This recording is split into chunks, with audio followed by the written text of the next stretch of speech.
Hello, my name is William Friend. Today I will be discussing how the Jews' exile from their homeland affected their spiritual resolve.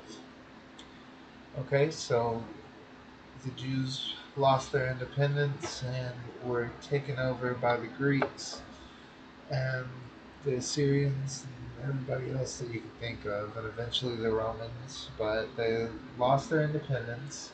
They were forced to worship Hellenistic gods. They were forced to worship an emperor, which was crazy to them.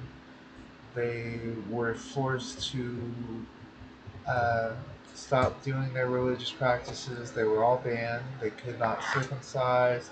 They could not practice the Sabbath. They could not, read the Torah and do what the Word of God said. All those kinds of things.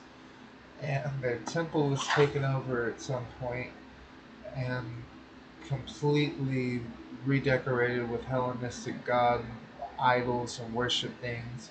Then their temple was ransacked and destroyed, and a lot of people died in a rebellion against the Greeks, or was it the Romans? I can't quite remember. So they weren't allowed to practice any kind of religious stuff. Their temple was broken down, destroyed, and they were forced to do stuff that was just completely off the wall to them, like worshiping other gods and worshiping a man. Like, who worships a man? He's not worth crap. He's not a god. Why does he think he represents God? You know what I mean? And in my own personal life, my struggles with living in a life pleasing to God would be uh, I don't always think about others and put the needs of others before myself.